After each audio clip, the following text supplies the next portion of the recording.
নমস্কাৰ ডিৱাইড 465 এই বিশেষ অনুষ্ঠান লকডাউন লজিকলৈ আপোনাক স্বাগতম জনাইছো ষ্টুডিঅত মই অংকুৰ বৰঠাকুৰ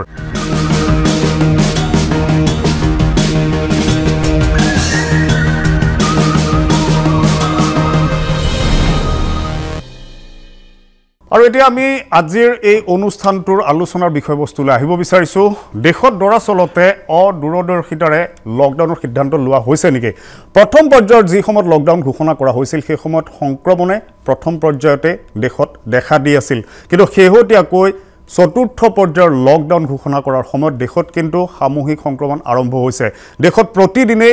500 পৰা 6000 লোক নতুনকৈ সংক্ৰমিত হৈছে আমি যদি যোৱা 5টা দিন অৰ্থাৎ 18 মেৰ পৰা আজিৰ দিনটোলৈকে যদি ধৰো প্ৰায় 24000 লোক নতুনকৈ দেশত কৰোনা পজিটিভ পোৱা গৈছে এই লকডাউনৰ শিথিলতাই অনাগত সময়ছোৱাত দেশৰ প্ৰতি এক ভাবুকি আনিব নেকি আমাৰ ভৱিষ্যত কি হ'বলৈ গৈ আছে সকলো বিষয় আজি আমি আলোচনা কৰিম এই অনুষ্ঠানটোত মই চাৰিগৰাকীকৈ অতিথিক আমন্ত্ৰণ কৰি আনিছো এই অনুষ্ঠানটোলৈ মই সকলোকে পৰিচয় কৰাই দিব বিচাৰিছো আমাৰ সৈতে আছে ৰাজ্যিক বিজেপিৰ মুখপাত্ৰ লক্ষ্য কোঁৱৰ ডাঙৰীয়া আপোনাক স্বাগতম জনাইছো আমাৰ সৈতে আছে বিশিষ্ট চিকিৎসক ডক্টৰ নৱনীল বৰুৱা আপোনাক স্বাগতম জনাইছো অসম প্ৰদেশ কংগ্ৰেছৰ সাধাৰণ সম্পাদক তথা মুখপাত্ৰ দুৰ্গা দাস বৰুৱা আমাৰ সৈতে আছে আপোনাক স্বাগতম জনাইছো লগতে আমাৰ সৈতে আছে CPIMৰ জ্যেষ্ঠ নেতা সুপ্ৰকাশ তালুকদাৰ আপোনাকো স্বাগতম জনাইছো পোনপ্ৰথমে মই দুৰ্গা দাস বৰুৱা আপোনাৰ ওচৰলৈ আহিছো লকডাউন 4.0 এই লকডাউনে যি শিথিলতা আনিলে ইমান শিথিলতাৰ দৰাচলতে প্ৰয়োজনীয়তা এই মুহূৰ্তত আহি পৰিছিল নে এতিয়াও কিছু পৰিমাণে কঠোৰ হ'ব লাগিছিল লকডাউনৰ ক্ষেত্ৰত চৰকাৰ না সাহেব আমি এই পৰিস্থিতিটো গোটেই পৃথিৱীতে কোনো দেশে নভোগা এটা পৰিস্থিতি ভোগা নাই পৰিস্থিতিটো নিশ্চয় গতিকে বাকি দেশবিলাকে কি কৰিছে কি নাই কৰা আমাতকে বেছি ওয়াৰ্স্ট ইয়াৰ আগত যিবিলাক কান্ট্ৰি আছিল তেওঁলোকক কিছুমান ক্ষেত্ৰত ফলো কৰা হয় আৰু ফলো কৰি ব্যৱস্থাবিলাক লৈ আছিল কোনো এক্সপাৰ্ট নাই পৃথিৱীত গোটেই পৃথিৱীতে এইটোত কি কৰিলে বেছি হ'ব আমি লকডাউন যেটো কৈছো ফাৰ্স্ট লকডাউন ইভেন সেকেন্ড লকডাউনলৈকে সংক্ৰমণৰ সংখ্যাটো যথেষ্ট কম আছিল নিশ্চয় কিন্তু এইটো কেতিয়াও হ'ব নোৱাৰে মই ভাবো দীঘলীয়া দিনৰ কাৰণে লকডাউন কৰি সমস্যাটো সমাধান কৰিব পৰা যাব আমাৰ ভাৰতৰ নিচিনা ৰাষ্ট্ৰৰ কাৰণে মই এই কাৰণে ক'ব বিচাৰিছো যে ভাৰতত যোৱা কিছুদিন ধৰি এটা পৰিসংখ্যা আমাৰ চকুৰ আগত আহিছে 3 দিন আগত এটা বিদেশী সংস্থাই তেওঁলোকৰ হেৰি কৰিছে তেওঁলোকে এসএস কৰি তেওঁলোকে কৈছে যোৱা কেইটা দিনত থাৰ্ড হেৰিলৈকে লকডাউনলৈকে 13.5 কোটি ভাৰতীয় মানুহ নতুনকৈ জবলেছ হৈছে নিশ্চয় বৃহৎ সংখ্যক তাতকৈ দুৰ্ভাগ্যৰ কথা যোৱা কেইটা দিনৰ ভিতৰত 12.5 crores 12 কোটি মানুহ দুখীয়াৰ শ্ৰেণীলৈকে যেটো দুখীয়াৰ মাপকাঠি আমাৰ ভাৰতবৰ্ষত সেই মাপকাঠিলৈকে নামি গৈছে এই যে বিৰাট পৰিসংখ্যা বিলাকে আমাক কয় যে আমি এই লকডাউনটো কিমান দিন কৰি ৰাখিব পাৰিম গতিকে সেই কাৰণে অকল মই ভাবো এই কোভিড-19ৰ যুদ্ধখনত অকল চৰকাৰ বুলি নহয় ভাৰতবৰ্ষৰ বিভিন্ন ৰাজ্য চৰকাৰসমূহৰ লগত কথা পাতি যিবিলাক সিদ্ধান্ত গ্ৰহণ কৰিছে সেই সিদ্ধান্তবিলাক যদি ভুল হৈছে সকলোৰে ভুল হৈছে এই মুহূৰ্তত মই ক'ব বিচাৰিছো যদি শুদ্ধ হৈছে সকলোৰে শুদ্ধ হৈছে কিন্তু তাৰ মাজতে ৰাজ্য কিছুমানে নিজাকে যিবিলাক কামকাজ কৰি আছিল দীঘলীয়া দিন ধৰি সেই কামকাজত খুটিনাটি হৈছে গতিকে আৰম্ভণিতে মই এখিনি কৈ থলো মই লক্ষ্য কোঁৱৰ ডাঙৰীয়া মই আপোনাৰ ওচৰলৈ আহিছো অসম চৰকাৰৰ ফালৰ পৰা মুখ্যমন্ত্ৰী সৰ্বানন্দ সোণোৱালে হওক বা স্বাস্থ্য মন্ত্ৰী বিগত দিনকেইটাত যি কষ্টৰে তেওঁলোকে যি এটা আন্তঃগাঁথনি চিকিৎসাৰ ক্ষেত্ৰত ৰাজ্যত গঢ়ি তুলিছিল এক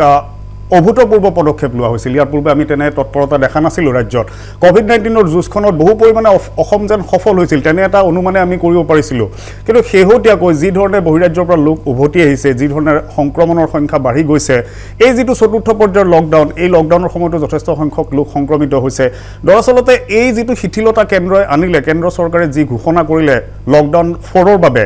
এনে শিথিলতা আমাৰ চৰকাৰে বিচাৰিছিল জানো নাই কিছু পৰিমাণে কঠোৰতাটো থকাটো বিচাৰিছিল অংকুৰ এটা কথা প্ৰথমতে আমি স্বীকাৰ কৰিবই লাগিব মই দুৰ্গা দাস বড়ো ডাঙৰীয়াৰ সৈতে একমত যে ভাৰতবৰ্ষ হৈছে এখন ফেডাৰেল ষ্ট্ৰাকচাৰ যুক্তৰাষ্ট্ৰীয় পদ্ধতিৰ এখন দেশ হয় ভাৰত যুক্তৰাষ্ট্ৰ আৰু এই সময়ত যিসমূহ সিদ্ধান্ত লোৱা হৈছে সকলো সিদ্ধান্তই অংগৰাজ্যসমূহৰ সৈতে সম্পূৰ্ণৰূপে প্ৰধানমন্ত্ৰী ডাঙৰীয়াই আলোচনা বিলোচনাৰ মাজেদি এই বিষয়বোৰ সিদ্ধান্ত লোৱা হৈছে প্ৰথম কথা আৰু লকডাউন শিথিলতা বা লকডাউন কঠোৰ এই বিষয়টো আহিব সিভিল সোসাইটিৰ সাধাৰণ জনতাৰ পাৰ্টিসিপেশনৰ ওপৰত কঠোৰভাৱে আপুনি সামৰিক শক্তি নমায় আৰক্ষী শক্তি নমায় বা বিশেষ বিধি ব্যৱস্থাৰ মাজেদি যদি ৰাইজে সহযোগিতা নকৰে তেন্তে তাত সফল হোৱাটো প্ৰথম কথা সম্ভৱ নহয় আৰু যেতিয়া প্ৰথম পৰ্যায় দ্বিতীয় পৰ্যায় লকডাউনৰ পাছত এই সময়ছোৱাত সমগ্ৰ দেশজুৰি যেতিয়া যিসকল প্ৰব্ৰজিত শ্ৰমিক কাৰণ এটা কথা দুৰ্গাদাস বড়ো ডাঙৰীয়ে তেখেতৰ বক্তব্যৰ প্ৰথমতেই কৈছে যে এনে ধৰণৰ দুৰ্যোগ সমগ্ৰ পৃথিৱীৰ বাবে এক নতুন অচিনাকি এক দুৰ্যোগ আৰু আমাৰ বিশেষকৈ ভাৰত ৰাষ্ট্ৰত স্বাধীনতাৰ আজি ৭০ দশকৰ পাছতো প্ৰব্ৰজিত শ্ৰমিকসকলৰ কাৰণে আমি কি ধৰণৰ ব্যৱস্থা ল'ম কি ধৰণে তেওঁলোকক আমি সুৰক্ষিত কৰিম এই বিষয়ে কোনো এখন চৰকাৰে আজিলৈকে বিচাৰ বিবেচনা কৰাৰ অৱকাশ নাছিল বা কৰা নাছিল কাৰণ এই কাৰণে যে মোৰ ৰাজ্যৰ পৰা অসম মুলুকৰ পৰাও কোনোবা যদি গৈ দক্ষিণ ভাৰতত গৈ কৰ্মৰত হৈ আছে যেতিয়া হে শ্ৰমিকজন ইয়াৰ পৰা যায় তেওঁ কেতিয়াও চৰকাৰৰ ওচৰত ৰেজিষ্টাৰ কৰি নাযায় যে মই তালে কামত গৈছো বা এটা কোনো ব্যৱস্থা অকল অসমৰ বুলি নহয় কোনো ৰাজ্যৰে ব্যৱস্থাটো নাই কিন্তু যেতিয়া দুৰ্যোগ আহি পৰিল সকলোৰে মানৱীয় অধিকাৰ আছে মৌলিক অধিকাৰ আছে নিজৰ ৰাজ্যলৈ ঘূৰি অহা আৰু লকডাউন 3 শেষ হোৱাৰ সময়ত বা লকডাউন 2 শেষ হোৱাৰ পাছতে যেতিয়া আন্তঃৰাজ্যিক সীমা যেতিয়া খুলি দিয়াৰ কেন্দ্ৰীয় গৃহ মন্ত্ৰণালয়ে সিদ্ধান্ত ল'লে তাৰ পাছত আমাৰ যি তৎপৰতা আহি পৰিল আমাৰ চৰকাৰে যি ব্যৱস্থা ল'লে সেই সময়তে অসমৰ মাননীয় স্বাস্থ্য মন্ত্ৰী ডাঙৰীয়াই এই কথা তেতিয়াই ভৱিষ্যতবাণী কৰিছিল যে আসল প্ৰত্যাহ্বান আমাৰ এতিয়া আহিব কিন্তু এটা কথা ঠিক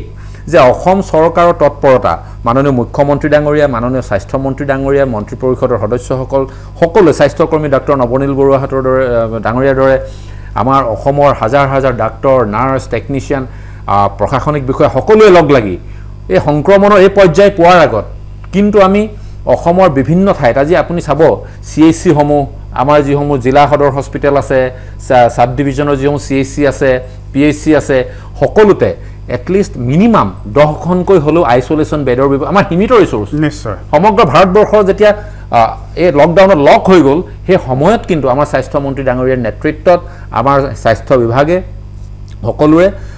এক সহযোগিতাত এই কাম কৰিবলৈ সক্ষম হ'ল আৰু যাৰ ফলশ্ৰুতিত আজি হয়তো অসমখন প্ৰথম ৰাজ্য আমি বহুত ৰাজ্যৰ ক্ষেত্ৰত আমি দেখা পাইছো আমাৰ বহিৰাজ্যৰ পৰা আমাৰ যিসকল নাগৰিক ঘূৰি আহিছে ঘূৰি অহা নাগৰিকসকলক তেওঁলোকে চৰকাৰী খৰচত বাছত লৈ গৈ তেওঁলোকক কোৱাৰেণ্টাইন চেণ্টাৰত ৰাখি তেওঁলোকক ৰখাৰ এক ব্যৱস্থা কৰা হৈছে তেওঁলোকক সহযোগিতা কৰিছে আৰু সেই কাৰণে আমি ভাবো অংকুৰ কিছু এক আশ্বস্ত হ'ব পাৰো যিটো পৰ্যায়লৈকে ৰাইজে সহযোগিতা কৰি আছে বহিৰাজ্যৰ পৰা অহা আমাৰ নাগৰিকসকলে যে এতিয়ালৈকে চেইনডাল যে বহিৰাজ্যৰ পৰা অহা ৰাইজৰ মাজত আবদ্ধ হৈ আছে যিটো অকণমান আমি আশ্বস্ত হ'ব পাৰো যদিও 26 জন সৰু সজাই পেলাইছে তেওঁলোক বহিৰাজ্যৰ পৰা অহা এটা খুব সৰ্বসাধাৰণ ৰাইজৰ মাজলৈকে তেওঁলোক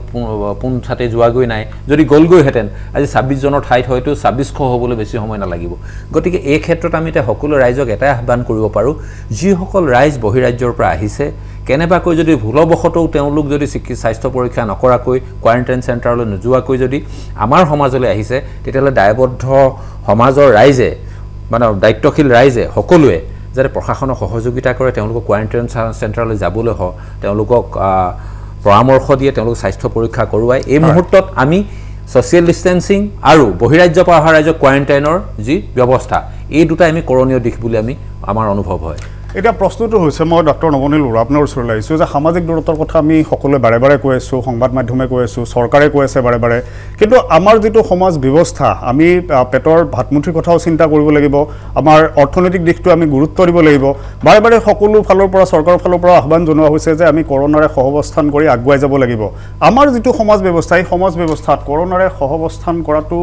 কিমান দূৰ সম্ভৱ হ'ব সেইটো সম্ভৱ কৰিবই লাগিব কাৰণ আমাৰ হাতত অন্য কোনোটো উপায় নাই প্ৰশ্ন হৈছে যে মানুহে কিন্তু এতিয়াও সামাজিক দূৰত্বটো মানি নচলে একেবাৰে নাই চলা আৰু সেইটোৱে এই যে আজি লকডাউনৰ আমি আলোচনা কৰিছো মানি চলিব বিচৰা নাই আমি লকডাউনৰ আলোচনাটো কৰি আছো এতিয়া মই ৰেট্ৰস্পেক্টিভ এনালাইসিছত ক'ব পাৰিম কি ভুল হৈছে লকডাউন 1 লকডাউন 2 এইবিলাকত কি ভুল হ'ল আমি কি নিশিকিলো আটাইতকৈ গুৰুত্বপূৰ্ণ কথা অকল লকডাউন ঘোষণা কৰি দিলে এইটো সমস্যাটো সমাধান নহ'ব লকডাউন ঘোষণা কৰিলে যিটো বস্তু একে নিশ্চিত সেইটো হৈছে কাম বন বন্ধ হ'ব অৰ্থাৎ মানুহৰ অৰ্থনৈতিক দুৰৱস্থাটো হ'ব সেইটো নিশ্চিত কিন্তু বেমাৰটো নিয়ন্ত্ৰণ হ'বলৈ হ'লে আমি যিবিলাক কাম কৰিব লাগিছিল আমি নকৰিলোঁ নহ'লেতো লকডাউন এই গোটেই সংক্ৰমণবিলাক আজি যিমানবোৰ ওলাইছে ভাৰতত অসমকে ধৰি ভাৰতত যদি হিচাপ কৰে যে আমি সাধাৰণতে কয় যে 14 দিনৰ ভিতৰত পজিটিভ হয় 14 দিনটো মই টানি যদি 30 দিনো কৰোঁ লকডাউনৰটো আজি বোধকৰো 60 দিন হ'বৰ হ'ল নিশ্চয় আৰু 60 দিনৰ পিছত যদি ওলাইছে তাৰ মানে এই লকডাউনৰ মাজতেই মানুহখিনি সংক্ৰমিত হৈছে লকডাউনৰ মাজত সংক্ৰমিত হৈছে মানে তেওঁলোকে যিখিনি সাৱধানতা ল'ব লাগিছিল লোৱা নাছিল অৰ্থাৎ হয় তেওঁলোকে লোৱা নাই নহয় তেওঁলোকে যাৰ সংস্পৰ্শত আহিছে তেওঁ লোৱা নাই এতেকে আমাৰ লকডাউনটো ঘোষণা কৰি দিলেই আমাৰ যিটো দায়িত্বশীল নাগৰিকৰ কামখিনি আমি নকৰিলোঁ সেই কথাটো আমি স্বীকাৰ কৰি ল'ব লাগিব আৰু তাৰ কাৰণ বিশ্লেষণ কৰিলে বহুত ওলাব অকল মানুহখিনিক ভুল বুলি ক'লেই নহ'ব কিয় আমাৰ দেশত এনেকুৱা হ'ল কি সকলো এই নিৰ্বাচন সৰ্বস্ব ৰাজনীতিয়ে যে আমাৰ দেশৰ মানুহৰ চিন্তাধাৰাত কেনেকৈ ইক এফেক্ট কৰিলে এইবিলাক কথাও ইয়াত মানে বৃহৎভাৱে আলোচনা কৰিলে এইবিলাক কথাও আহিব কিন্তু এই কথাটো ঠিক যে আমি বিশ্বৰ অন্য দেশৰ পৰা নিশিকিলোঁ আমি কৈ আছোঁ যে আমি আমাৰ সমাজ ব্যৱস্থাটো আপুনিও কৈছে সমাজ ব্যৱস্থাত আমাতকৈও বেছি শাৰীৰিক সম্পৰ্কত এইটো আচলতে সামাজিক দূৰত্ব নহয় শাৰীৰিক দূৰত্ব নিশ্চয় আপোন পশ্চিমীয়া দেশবিলাকলৈ চাওক তাত লগ পালে কৰমৰ্দন কৰা বা যিটো হেণ্ডশ্বেক কৰা বা হাগিং কৰা বা ইভেন কিছিং সেইটো তেওঁলোকৰ এটা নিত্য নৈমিত্তিক ঘটনা আছিল তেওঁলোকে কেনেকৈ এৰিব পাৰিলে তেওঁলোকে যদি এৰিব পাৰিলে আমি বোপা ককাৰ দিনৰ সেই বহি মেল মৰা বহি একেলগে থকা এনেকুৱা ধৰণৰ কথাবিলাক আমি এই বেমাৰৰ সময়ত কিয় এৰিব নোৱাৰিলোঁ আৰু নোৱাৰিলোঁ কাৰণেই আজি এই ভয়াৱহ পৰিস্থিতি মই সুপ্ৰকাশ তালুকদাৰ আপোনাৰ ওচৰলৈ আহিছোঁ লকডাউন প্ৰথম পৰ্যায়ত দেশত ঘোষণা কৰা হৈছিল 25 মাৰ্চত মই যদি 24 মাৰ্চৰ পৰিসংখ্যাটো কৰোনা আক্ৰান্তৰ বিষয়ে ক'বলৈ যাওঁ 536 জন আছিল আক্ৰান্ত সেই মুহূৰ্তলৈকে দেশত অৰ্থাৎ প্ৰথম পৰ্যায়তে আছিল সংক্ৰমণৰ হাৰটো সেই সময়ত লকডাউনৰ প্ৰথম পৰ্যায়টো ঘোষণা কৰা উচিত আছিল নে মানুহক এসপ্তাহমান সময় দি কিছু সময় দি নিজ নিজ ৰাজ্যলৈ যাতে উভতি যাব পাৰে এটা সুচল ব্যৱস্থা এটা কৰি লৈ তাৰ পাছত লকডাউনটো কাৰ্যকৰী কৰাৰ প্ৰয়োজনীয়তা আছিল নেকি কিয়নো প্ৰথম দুটা পৰ্যায়ৰ লকডাউনৰ যদি আমি পৰিসংখ্যা চাওঁ সেই দুটা লকডাউনৰ পৰিসংখ্যাৰ তুলনাত এই তৃতীয় আৰু চতুৰ্থ পৰ্যায়ৰ লকডাউনত কিন্তু সংক্ৰমণৰ হাৰ যথেষ্ট বেছি লকডাউনৰ প্ৰয়োজনীয়তা আছিল এইটো কোনেও অস্বীকাৰ কৰিব নোৱাৰে কোনেও অস্বীকাৰো কৰা নাই আৰু ভাৰতবৰ্ষত ৰাজনৈতিক দলবিলাকেও চৰকাৰৰ লগত এই ক্ষেত্ৰত সহযোগ কৰিছে কিন্তু প্ৰশ্ন হ'ল ভাৰতবৰ্ষৰ বাস্তৱতাৰ ভিত্তিত লকডাউন মুঠেই হোৱা নাই 4 ঘণ্টাৰ ভিতৰত লকডাউন যদি ঘোষণা কৰা হয় ভাৰতবৰ্ষৰ নিচিনা দেশত তেনেহ'লে ই প্ৰথমৰ পৰাই ব্যৰ্থ হ'বলৈ বাধ্য ইয়াৰ কোনো মানে বিকল্প নাই কাৰণ ভাৰতবৰ্ষৰ বাস্তৱতাটো কি আমি এতিয়া সকলোৱে হয়তো ইমানকৈ নাজানিছিলোঁ এতিয়া বেছিকৈ জানিছোঁ যে ভাৰতবৰ্ষত প্ৰায় 50 লাখ আপোনাৰ যিটোক আমি মাইগ্ৰেণ্ট লেবাৰ বুলি ৱৰ্কাৰ বুলি কৈ আছোঁ তেওঁলোক আচ্ছা এই মানুহখিনিক যদি আমি হয় তেওঁলোকক ঘৰলৈ আহিব দিব লাগিব আৰু নহ'লে তেওঁলোকক তাৰ পৰা যাতে তেওঁলোকে আহিব লগা নহয় তেনেকুৱা পৰিস্থিতি তেওঁলোকক সৃষ্টি কৰিব লাগিব গতিকে তেনেকুৱা পৰিস্থিতি সৃষ্টি কৰাৰ উপায় কি আছিল এই মানুহবিলাক যে এতিয়া গুচি আহিছে আজিৰ খবৰ অসংখ্য মানুহ অসমৰ মানুহ চাইকেল কিনিছে আৰু চেন্নাইৰ আপোনাৰ বেংগালুৰুৰ পৰা চাইকেলেৰে যাত্ৰা আৰম্ভ কৰিছে এতিয়া টেম্পাৰেচাৰ হৈছে 40 ডিগ্ৰী টেম্পাৰেচাৰ তেওঁলোকে চাইকেল এখন কিনিছে আৰু অসমলৈ যাত্ৰা আৰম্ভ কৰিছে কিয় কৰিছে কাৰণ এইবিলাক মানুহটো বছৰৰ পাছত বছৰ মাহৰ পাছত মাহ তাতে আছিল কাৰণ তেওঁলোকৰ হাতত কোনো বিকল্প নাই আজি হলিৰাম তেৰাং তেখেত এটা পোষ্ট দিছে তেওঁ কৈছে যে আজি কি ঠাইডোখৰ নাম মই পাহৰিলোঁ তামিলনাডুৰ তেওঁ পোষ্টত লিখিছে যে 22 জন বোধহয় কাৰ্বি আংলঙৰ বেছি অন্য জিলাৰো আছে তেওঁলোকক আজি পুৱাই ঘৰৰ পৰা মালিকে উলিয়াই দিছে গতিকে দুটা কথা এটা হৈছে তেওঁলোকে খাই থাকিব লাগিব আৰু 2 নম্বৰ কাম যিহেতু বন্ধ হৈ যাব এইবিলাক সব কন্ট্ৰেক্ট মেইনলি গতিকে তেওঁলোকক অন্তত ঘৰ ভড়াটো দিব লাগিব গতিকে আমাৰ ফালৰ পৰা আমি প্ৰথমৰ পৰা এটা কথা কৈছিলোঁ we are supporting lockdown provided যে প্ৰতিজন মানুহক 10 কিলোগ্ৰামকৈ চাউল দিয়াটো নিশ্চিত কৰক 2 নম্বৰ হ'ল দৈনিক 250 টকা মানে 7,500 টকা মাহত এই দুটা অন্তত কৰিব পৰা কাম আছিল আজি যিমান খৰচ হৈছে আজি চৰকাৰৰ যিমান খৰচ হৈছে আজি যিমান যি ধৰণে মানুহ ইয়াতে ইনভলভ হ'ব লাগে যে অসমত চৰকাৰী বিষয়াবিলাক মন্ত্ৰী হওক আপোনাৰ কৰ্মচাৰী হওক যিমান কষ্ট কৰিব লগা হৈছে এইটো সেই পৰ্যায়লৈ নগ'লেহেঁতেন যদি অসমৰ মানুহখিনি যিবিলাক বাহিৰত আছে মই অসমৰ কথাই কৈছোঁ কেৱল অসমৰ মানুহখিনিক অন্তত এই দুটা বস্তুৰ ব্যৱস্থা যদি কৰিব পৰা গ'লহেঁতেন গতিকে লকডাউনটো যি লকডাউনৰ প্ৰয়োজনীয়তা আছিল কিন্তু ই অপৰিকল্পিত আৰু বহু পৰিমাণে অদূৰদৰ্শী হোৱাৰ কাৰণে আজি এটা এই ধৰণৰ পৰ্যায়লৈ গ'ল গতিকে যিটো মূল শ্লোগান আছিল ব্ৰেক দ্য চেইন এইটোতো শ্লোগান আছিল আমাৰ সকলোৰে আমাৰ কাম্য আছিল আমি সকলো ঘৰত সোমাই আছিলোঁ এটাই কথা ব্ৰেক দ্য চেইন তাৰমানে সংক্ৰমণটো বন্ধ কৰিব লাগে এটো আমাৰ নহল এটো দেখা দেখি সংক্ৰমণ লকডাউনে এতিয়ালৈকে বন্ধ কৰিব নোৱাৰিলে বা সংক্ৰমণ হোৱা নাই এতিয়ালৈকে মই দুৰ্গা দাস বড়ো পুনৰ আপোনাৰ ওচৰলৈ আহিছোঁ মই এই বিষয়টোৰ ওপৰত বেছি গুৰুত্ব দিব বিচাৰিছোঁ যে যদিহে এটা সপ্তাহ অন্তত দেশবাসীক দিয়া হ'লহেঁতেন আগতীয়াকৈ যদি জনোৱা হ'লহেঁতেন যে লকডাউন ঘোষণা কৰা হ'ব আৰু লকডাউনৰ পূৰ্বে নিজ নিজ ৰাজ্যলৈ কোনোৱে যদি উভতি যাব বিচাৰে তেনেহ'লে উভতি যাওক আৰু এই ব্যৱস্থাটো কৰা হ'লে হয়তো মানুহে নিজৰ খৰচেৰে নিজ নিজ ৰাজ্যলৈ উভতি আহিলহেঁতেন চৰকাৰৰ যিটো ব্যয় কিছু পৰিমাণে চৰকাৰৰো ব্যয় হ্ৰাস হ'লহেঁতেন আৰু দেশবাসীও এটা পৰিস্থিতিৰ বাবে সাজু হ'ব পাৰিলেহেঁতেন নহয় মই ইয়াৰ আগতো মই 2-3টা চেনেলত এই কথাটো কৈছোঁ যে মাত্ৰ 4 ঘণ্টা সময় দিয়া হৈছিল লকডাউনৰ কাৰণে এই 4 ঘণ্টাটো সাফিচিয়েণ্ট নহয়ে 4 দিনো আচলতে সাফিচিয়েণ্ট নহয় এই মানুহখিনি ডিসপোজ কৰিবৰ কাৰণে অন্য ষ্টেটৰ পৰা অন্য ষ্টেটলৈ it will tech 7 to 10 days গতিকে তেতিয়া সংক্ৰমণটো কম আছিল সকলো ৰাজ্যতে কম আছিল সেই সময়ত সেই সুবিধাটো আছিল সেই সুবিধাটো গ্ৰহণ কৰাত চৰকাৰ সেই সময়ত যেহেতু কাকো খুদা নাই প্ৰথম লকডাউনটো কোনো ৰাজ্য চৰকাৰবিলাকক কেন্দ্ৰীয় চৰকাৰে খুদা নাই পৰিকল্পনাবিহীনভাৱে তেওঁলোকে হেতু কৰিছে কৈছে মই আগৰ পৰা কৈ আহিছোঁ কিন্তু তাতকৈ ইণ্টাৰেষ্টিং আজি আপোনালোকে নেশ্যনেল টেলিভিছন চেনেলবিলাকত আপোনালোকে চাব যে ফ্ৰম দি ভেৰি বিগিনিং যি লকডাউন যে হৈছে সেই লকডাউনৰ সময়ত যাকে যাকে বিষয়া আৰু মন্ত্ৰীয়ে কোভিড সম্পৰ্কে স্পষ্টীকৰণ দিছিল আজি সুদূৰ গৰাহত অন্য একেবাৰে তলৰ ৰেংকৰ অফিচাৰে 3 দিন 4 দিন আনকি যোৱা 5 দিনত তেওঁলোকে এটা দিনতে মানে কোভিড সম্পৰ্কে স্পষ্টীকৰণ দিছে কৰবাত তেওঁলোকৰ নিজৰ সিস্টেমটোত তেওঁলোকে যে নিজে বান খাইছে মই তেনেকুৱা পাইছো এই কাৰণে আত্মসন্তুষ্টি ৰাজনীতি কৰা মানুহখিনিৰ ওপৰতো দেখিছিলো তেতিয়া চৰকাৰ আৰু আত্মসন্তুষ্টি বিষয়াসকলৰ মুখতো শুনিছিলো আমি যে বেলেগৰ দেশৰ তুলনাত আমাৰ সংক্ৰমণ কম আমাৰ মৃত্যুৰ হাৰ কম ইত্যাদি ইত্যাদি মানে এটা সময়ত গৈ অন্যান্য কথাও কৈ দি আৰম্ভ কৰিছিল এই যে আত্মসন্তুষ্টি লভাৰ আগতে দুটামান কাম কৰিব তেখেতসকলে পাৰিলেহেঁতেন আত্মসন্তুষ্টি নলবে কি মানুহখিনিক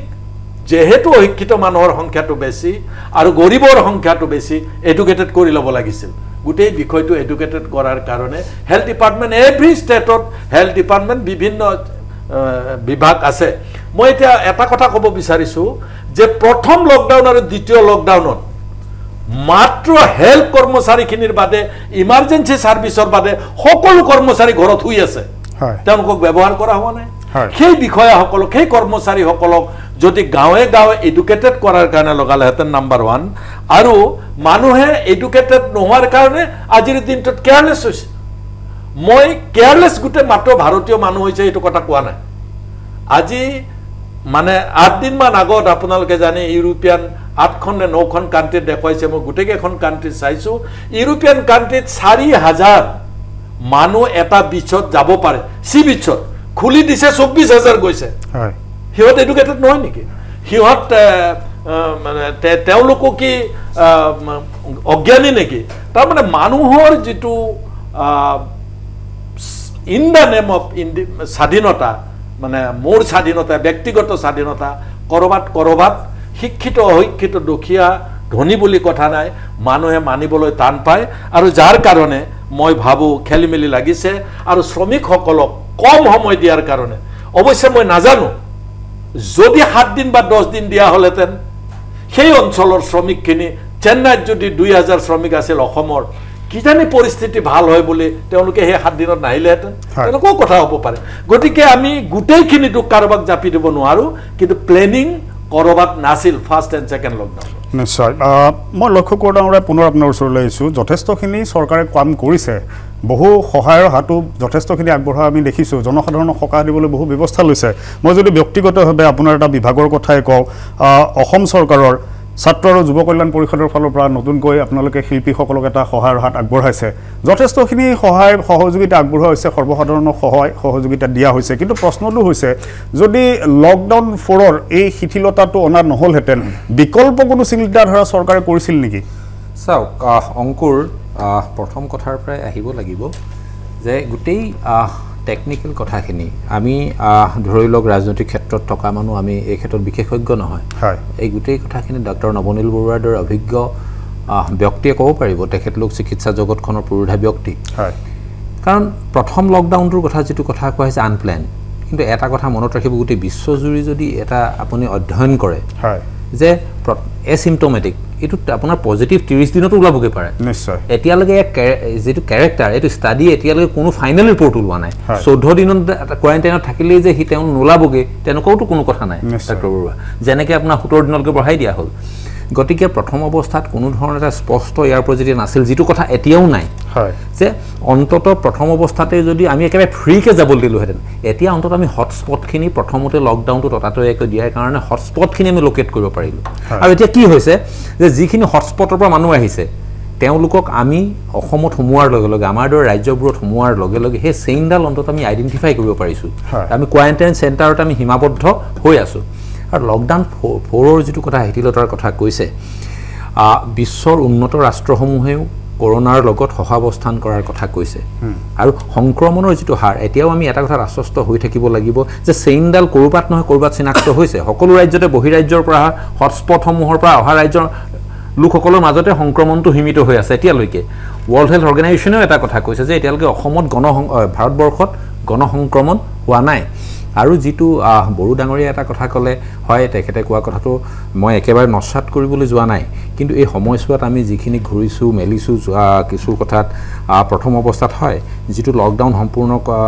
সকলোৱে যি ধৰণে এৱাৰনেছৰ কাৰণে আমি কৰিব লাগিছিল এনেকুৱা নহয় যে সকলো হৈ আছিল আমি দেখিছো পাব্লিক হেলথ ইঞ্জিনিয়াৰিং হওক আৰক্ষী বিভাগেই হওক বা অন্যান্য ৰাইজে ইভেন সিভিল সোসাইটিও গাঁওসমূহ চেনিটাইজ কৰা আমাৰ সোসাইটিসমূহত এপাৰ্টমেণ্ট চেনিটাইজেশ্যন কৰাৰ পৰা আদি কৰি বিভিন্ন কাৰ্যপন্থা ৰাইজে হাতত লৈছে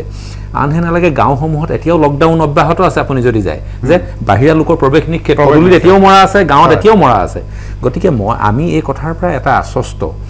যে যি ধৰণে ৰাইজে কিছু সজাগতা লৈছে আৰু কিছু নহয় যথেষ্ট সজাগতা লৈছে অসমৰ ক্ষেত্ৰত আৰু এটা কথা মনত ৰাখিব যে লকডাউনটো আমাতকৈ ইউৰোপিয়ান কাণ্ট্ৰিসমূহ আগত লৈছিলে আজি ভাল খবৰ আহিছে যে লণ্ডনত যোৱা 24 ঘণ্টাত এটাও নতুন সংক্ৰমণ নাই এতিয়া হয়তো আমি পিক এটা পৰ্যায় পাইছো ভাৰতবৰ্ষত 135 কোটি লোকৰ আপোনাৰ জনসংখ্যাৰ এখন দেশ ইয়াত এতিয়ালৈকে আমাৰ আজি এতিয়ালৈকে হৈছে 1,20,000 ক্ৰছ কৰিছে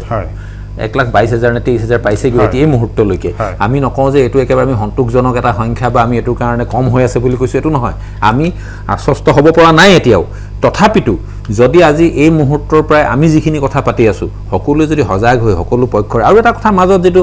প্ৰব্ৰজিত শ্ৰমিকসকলৰ যেটো কথা আমাৰ সুপ্ৰকাশ দায়ও ক'লে দুৰ্গা দায়ও যেটো কথা ক'লে আমিও কৰবাত নহয় কৰবাত ভাবো যেতিয়া এনেকুৱা ধৰণৰ কথা হ'ল যেতিয়া ৰাইজ ৰাস্তালৈ ওলাই আহিলে হঠাৎ কোনোবা নেট্ৰিয়ে কৈ দিলে আমি ফ্ৰীকে সকলোকে আমি বাস ভাড়া দি দিম ট্ৰেইন ভাড়া দি দিম তেতিয়া হয়তো ৰাইজ আৰু উৎসাহিত হ'ল পইচা পাম আমি যাম গতিকে এনেকুৱা কথা আছে গতিকে সকলো পক্ষম গতিকে দুৰ্গাদাৰ এটা কথাত মই সমৰ্থন কৰিছো যে এই মুহূৰ্তত কাৰ ভুল কাৰ শুদ্ধ হেতু পিছত প্ৰথম কথা হ'ল ৰাইজৰ স্বাস্থ্য প্ৰথম এই ক্ষেত্ৰত সকলোৰে সহযোগিতাৰে যুদ্ধখন আগবঢ়াব লাগিব মই এটা বিৰতি ল'ব লাগিব আমাৰ এই আলোচনা অব্যাহত থাকিব দৰাচলতে পৰৱৰ্তী পৰ্যায়ৰ বাবে দেশৰ ভৱিষ্যতৰ দিশটোলৈ চাই কি ধৰণে আমি আগবঢ়া উচিত এই বিষয়টো আলোচনা কৰিম খন্তেক বিৰতিৰ পিছতে বিৰতিৰ পিছত পুনৰ স্বাগতম জনাইছো আমাৰ বিশেষ অনুষ্ঠান লকডাউন লজিকলৈ আজি আমি কথা পাতি আছো এই লকডাউনৰ সময়ত সৃষ্টি হোৱা পৰিস্থিতি লকডাউনক লৈ দৰাচলতে কোনো সিদ্ধান্ত এটা লোৱাৰ ক্ষেত্ৰত লকডাউনৰ ক্ষেত্ৰত যিসমূহ নীতি নিৰ্দেশনা অনা হৈছে তাত কৰবাত কিবা ভুল হ'ল নেকি দৰাচলতে লকডাউনে ইতিবাচক প্ৰভাৱ পেলালে নে নেতিবাচক প্ৰভাৱ পেলালে এই বিষয়টো আলোচনা কৰিছো মই ডক্টৰ নৱনীল বৰুৱা পুনৰ আপোনাৰ ওচৰলৈ আহিছো দেশত শেহতীয়া যিকেইটা পৰিসংখ্যা দেখা গৈছে যোৱা 5টা দিনত মই যদি 18 মেৰ পৰা হিচাপটো ধৰো 6000 দৈনিক সংক্ৰমিত লোকৰ সংখ্যা এতিয়া আমি ক'ব পাৰো নেকি যে দেশে এতিয়া চূড়ান্ত সংক্ৰমণৰ পৰ্যায়টো পাইছে নে এতিয়াও চূড়ান্ত সংক্ৰমণৰ পৰ্যায় পাবলৈ বাকি আসলতে কোৱাটো খুব টান এতিয়াই চূড়ান্ত সংক্ৰমণ পাইছে নাই কিন্তু আমি যদি ইউৰোপৰ প্যাটাৰ্নটো দেখো সৰি ইউৰোপৰ প্যাটাৰ্নটো দেখো বা চাইনাৰ প্যাটাৰ্নটো দেখো তেনেহলে লাগে যে বোধ কৰো চূড়ান্ত সংক্ৰমণৰ পৰ্যায়টো পাইছে নাইবা তাৰ ফালে গতি কৰিছে হয় তাৰ পৰা এতিয়া তললৈ যাব নে আৰু ওপৰলৈ যাব সেইটো কোৱাটো টান কাৰণ মই এপিডেমিঅলজিষ্ট নহয় আৰু যিবিলাকে মেথমেটিকেল মডেল ফেইলে কৰিলে হয় কিন্তু আমি মানুহ মাত্ৰে আশাত বন্দী সেইকাৰণে আশা কৰিছোঁ যাতে এতিয়াৰ পৰা যিডাল আমি কাৰ্ভডাল ফ্লেট হোৱা বুলি কওঁ সেইটো হওক আৰু লাহে লাহে বেমাৰটো কমক এতিয়া যদি আমি এটা উদাহৰণ হিচাপে ল'বলৈ যাওঁ যে চূড়ান্ত সংক্ৰমণৰ পৰ্যায় মই যদি মাৰ্কিন যুক্তৰাষ্ট্ৰ আমেৰিকাৰ কথা কওঁ বা ৰাছিয়াৰ কথা কওঁ তেওঁলোকৰ প্ৰতি 10 লাখ জনসংখ্যাৰ আমেৰিকাত প্ৰায় 4,800 লোক সংক্ৰমিত হৈছে যদি ৰাছিয়াৰ ফালে চাওঁ প্ৰতি 10 লাখত প্ৰায় 2100 লোক সংক্ৰমিত হৈছে ভাৰতত 135 কোটি জনসংখ্যা আনুমানিক কম বেছি হ'ব পাৰে তাৰ তুলনাত 138 কোটি বুলি এটা গুগলত সাৰ্চ কৰিলে আমি এটা পৰিসংখ্যা পাওঁ আমি 135 কোটি বুলি ধৰি ললো যদিহে ভাৰতত প্ৰতি 10 লাখত 2000 মানুহ সংক্ৰমিত হ'বলৈ হয় এই যি ধৰণৰ পৰিস্থিতিত মানুহে যি দৰে লকডাউন ফৰত সামাজিক দূৰত্ব নামানি যধে মধে মানুহে এটা সমাগম কৰি বজাৰলৈ গৈছে বা কাম-কাজ সমাপন কৰিছে এনে পৰিস্থিতিত দেশত কিন্তু 25 পৰা 30 লাখ লোক সংক্ৰমিত হোৱাৰ এটা আশংকা কৰিব পাৰি ইতিমধ্যে দুজন বিশেষজ্ঞ তেনে আশংকা কৰিছে ইমান এটা বৃহৎ সংখ্যক লোক সংক্ৰমিত হলে আমাৰ দেশৰ চিকিৎসাৰ আন্তঃগাঁথনিয়ে সেই বুজাটো ল'ব পাৰিবনে তাত আৰু এটা কথা আমি মন কৰিব লাগিব যে চিকিৎসা কিমানক প্ৰয়োজন হৈছে আমি এতিয়া লকডাউনত আছো আমি তাৰ সংক্ৰমণটো ৰোধ কৰিবলৈ বা এই শৃংখলটো ভাঙিবৰ কাৰণে যেটো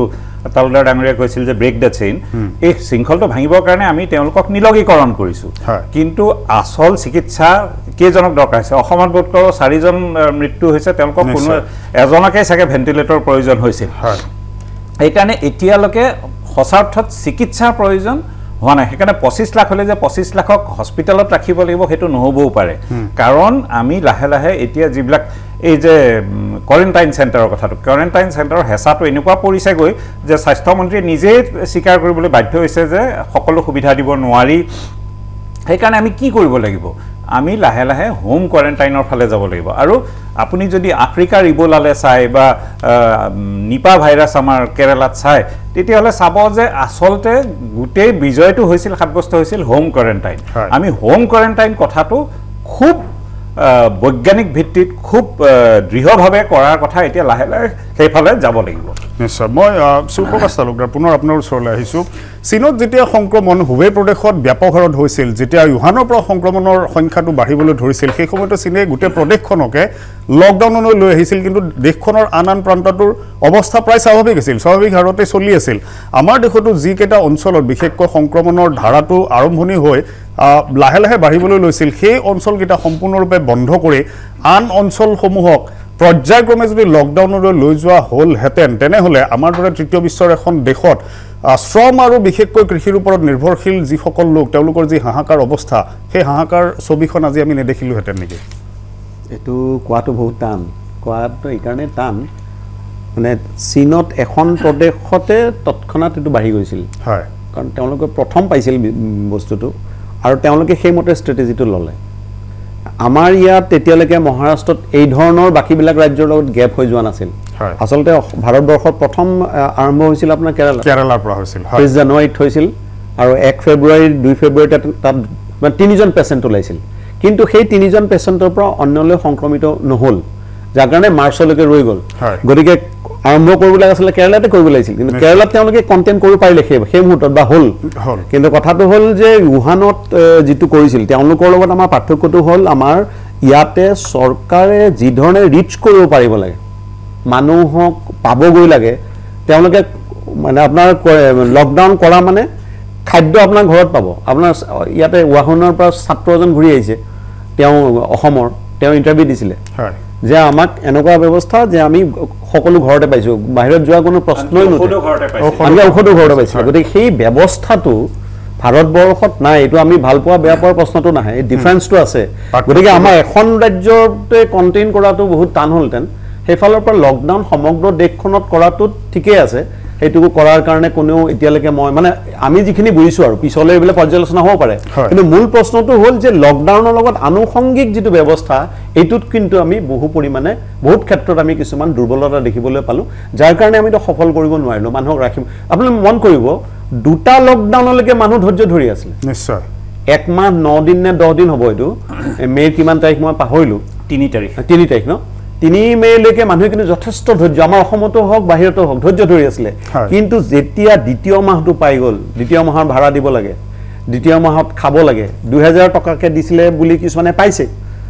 পাইছে কিন্তু বহুতে হয়তো পোৱা নাই বা পোৱাবিলাকৰ সেকেন্ড মাহটোতো পোৱা নাই গতিকে আমাৰ ইয়াতো দেখিছো একেই কথা যে খাদ্য তাদ্যৰ ক্ষেত্ৰতো কেৱল চাউলেৰে মানুহ চলিব নোৱাৰে এই ধৰণৰ সমস্যাবিলাকে লকডাউনটোত পৰৱৰ্তী সময়ত আৰু মানুহৰ জেনেৰেল কনসাসনেসটো তলতে এইটোতো দেখা কথা আৰু আমাৰ ভাৰতবৰ্ষ এতিয়া মই দুৰ্গা দাস বৰুৱা আপোনাৰ ওচৰলৈ আহিছোঁ যে এনে পদক্ষেপ ল'ব পৰা গ'লহেঁতেন যে লকডাউন সমগ্ৰ দেশতে থাকক সমগ্ৰ দেশেই লকডাউনত থাকক কিন্তু যিসকল লোক নিজ নিজ ৰাজ্যলৈ উভতি আহিব পৰা নাই তেওঁলোকক তাতেই ৰাখি যদি পৰ্যায়ক্ৰমে তেওঁলোকক সা সুবিধাখিনি একোখন ৰাজ্যই যদি বহন কৰিলেহেঁতেন উভতি আহিবলগীয়া পৰিস্থিতি যাতে নহ'লহেঁতেন তেতিয়া হয়তো এই লোকসকল যিসকল এতিয়া উভতি আহিব লাগিছে তেওঁলোকে লগত সংক্ৰমিত হৈ আহিছে এই সংক্ৰমণৰ ধাৰাটো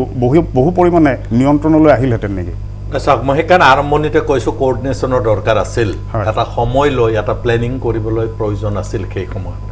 আৰু আজিৰ দিনটোত এখেতে কৈছে যে সেকেন্ড লকডাউনটোলৈকে মানুহে ধৈৰ্য ধৰিছিল থাৰ্ড লকডাউনটোৰ পিছত এক্সপেক্টেশ্যনটো মানুহৰ অন্যফালে গুচি গ'ল কিন্তু মই এটা কথাই ক'ব বিচাৰিছোঁ হৈ যোৱা যিখিনি বেমেজালি সেইখিনি আমি আৰু সেই বেমেজালিখিনি আমি পোষ্টমৰ্টেম কৰিম তাৰ ৰিজাল্ট আমি কেনেধৰণে পাওঁ ভৱিষ্যতে আমি কাজিয়া কৰিব পাৰিম কিন্তু এই সময়ত মই অসমৰ চিন্তা কৰিছোঁ মোৰ কথাটোৱে ভাৰতবৰ্ষত কোনো প্ৰভাৱ নেপেলায় কিন্তু অসমত মই চৰকাৰী প্ৰতিনিধিগৰাকী যিগৰাকী ইয়াত আছে আপোনালোকে খুব সূক্ষ্মভাৱে কেইটামান বস্তু চোৱা উচিত আজিৰ দিনটোতো স্কুল কলেজ খোলা নাই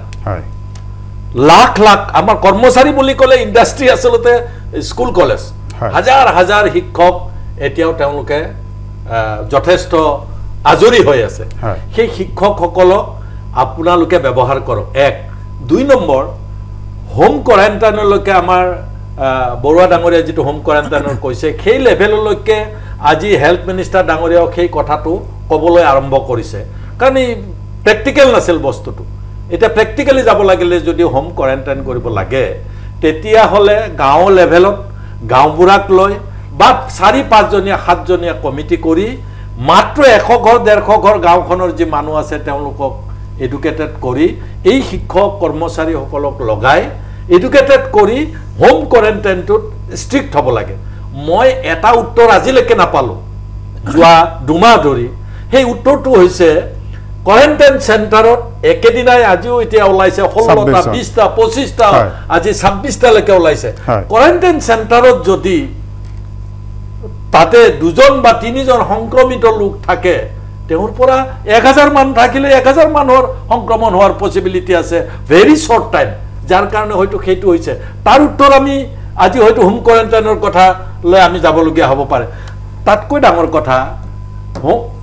জিলা ভিত্তিক মহকুমা ভিত্তিক আনকি সমষ্টি ভিত্তিক কোৱাৰেণ্টাইন চেণ্টাৰ আৰম্ভ কৰিছে এই যে কোৱাৰেণ্টাইন চেণ্টাৰবিলাকৰ বেছিভাগৰে অৱস্থা খুব বেয়া কিন্তু বেয়া মানে এইটো 8খন বিছনা হস্পিটেলত মানুহ আছে 35টা চিৰিত হৈছে বিল্ডিংটোৰ চিৰিত হৈছে মাটিত হৈছে মানে তেওঁলোকৰ অৱস্থা কাহিল খাদ্য হয় বিয়া খাবলৈ যোৱা নাই ঠাট্টা মস্কৰা কৰিছে ছ'চিয়েল মিডিয়াত তেওঁলোকে বিয়া খাবলৈ যোৱা নাই যে মাছ মাংস কিন্তু ৰাতিপুৱা খাদ্যটো তৈয়াৰ কৰা খাদ্যটো যদি 2টা বজাত গুচি যায়গে নিশ্চয় গুণ ওলাব যিমান ভাল 5 ষ্টাৰৰ লৈ গ'লেও গুণ ওলাব গতিকে এটা স্থানীয়ভাৱে তাতে খোৱাৰ যিটো ব্যৱস্থা এই খোৱাৰ ব্যৱস্থাবিলাকো কৰিব লাগে এই প্লেনিংবিলাকে কৰিব লাগে আৰু কোৱাৰেণ্টাইন চেণ্টাৰত যদি সাইডত যিবিলাক আছে তেওঁলোক সেইবিলাকক যদি অলপ মন কাণ দিয়ে তেতিয়াহ'লে আপত্তিটো কমি আহিব আৰু ঘৰত কোৱাৰেণ্টাইন হোৱাৰ পিছত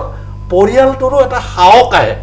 নিজৰ মানুহখিনি পাব এই মামাৰ ঘৰত যা এই খুৰাৰ ঘৰত গৈ পেলাই মাতি আনছোন দূৰৰ পৰা কথা পাতিব গতিকে এই বস্তুটো সঁচাকে এটা টাইমত কৰিব লাগিব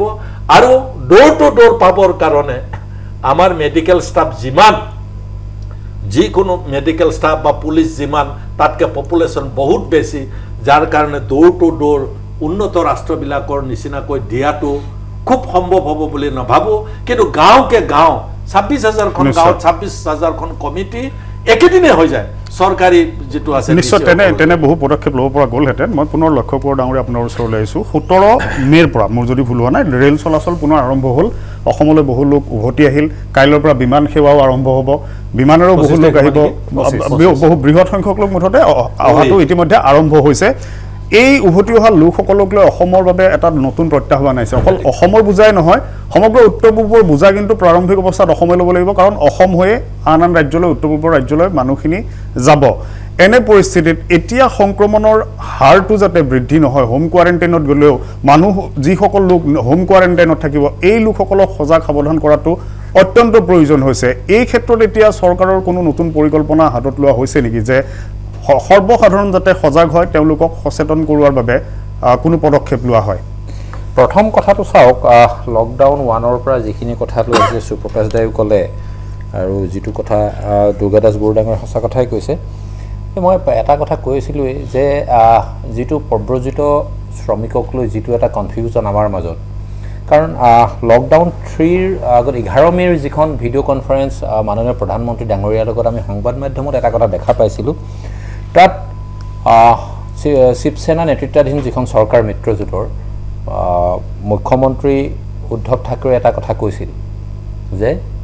যিসকল প্ৰব্ৰজিত শ্ৰমিক তেওঁলোক ঘূৰি যাব নালাগে কোনো ৰাজ্যই ঘূৰাই নিব নালাগে থাকক ইয়াতে কাৰণ তেওঁলোকৰ অৰ্থনীতিৰ কথা আছে পুনৰ আৰম্ভ কৰিব লাগিব কিন্তু লকডাউন 3লৈকে যদি তেওঁ ৰৈ থাকিল সেই চৰকাৰখনে প্ৰথম দুটা লকডাউনত তেওঁলোকলৈ যিটো সহায়ৰ হাত বঢ়াব লাগিছিল ন্যূনতম যিটো নকৰিলে বা লকডাউনৰ বান্দ্ৰাৰ পৰা ধাৰাবীৰ পৰা আদি কৰি যিখিনি ক্ষেত্ৰত তেওঁলোকে সকলোতকৈ যিখিনি ঠাইত তেওঁলোকে কৰিব লাগিছিল বা অন্যান্য ৰাজ্য কিন্তু অসমৰ ক্ষেত্ৰত আপোনালোকে চাব আমি কিন্তু বহিৰাজ্যৰ কোনো প্ৰব্ৰজিত শ্ৰমিকক আমি যাবৰ কাৰণে উৎসাহিত কৰা নাই নিশ্চয় আমি যিমান পাৰোঁ এতিয়ালৈকে অসমে কিন্তু সেই বুজাটো লৈ আছে মানৱীয় আমি বহু ৰাজ্যই কৰিছে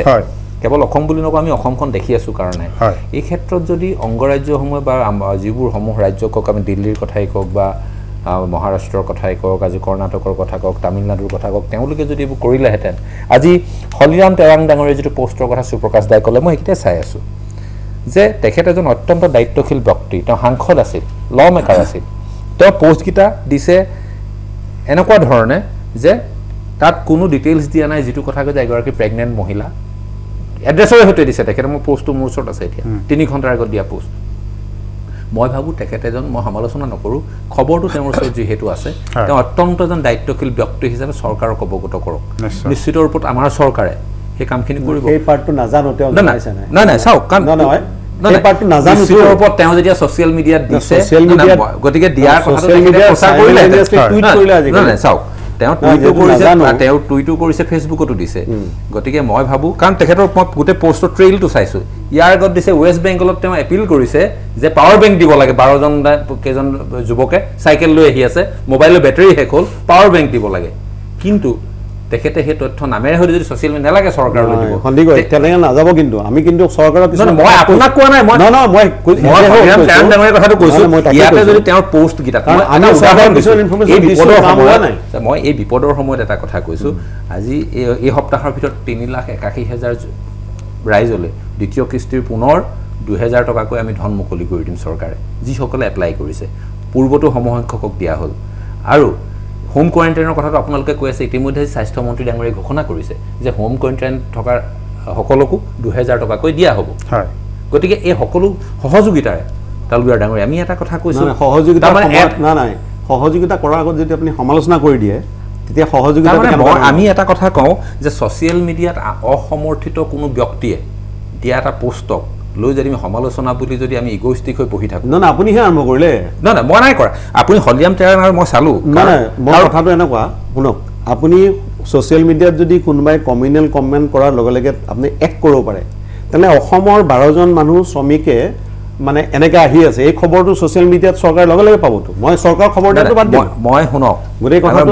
কথা কৈছোঁ এটা পাৱাৰ বেংক তেওঁলোকক দিবলৈ কোৱাৰ লগে লগে মই কোৱা কথা কোনটো মই হলিৰাম তেৰাং ডাঙৰীয়াক মই সেইটো সমালোচনাৰ দৃষ্টিৰে চোৱা নাই মই এটা কথা কৈছোঁ যে 12 ঘণ্টাৰ আগৰ পোষ্ট